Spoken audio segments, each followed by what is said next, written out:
أريدك تتابعه وتصير مثل ظله. هذا من الصبح لحد الآن مواجه وتليفونه مغلق. أريدك تنفذ التعليمات بدون أخطاء.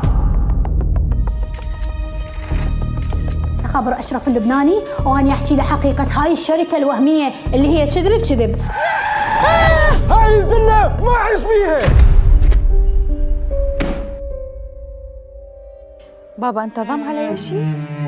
زين أنا أبقى هنا وحدي شو أسوي؟ دير بالك توصل لا للبيت ولا للشركة. الصديق الصدوق الوحيد المؤتمن بالنسبة لي هو أنت.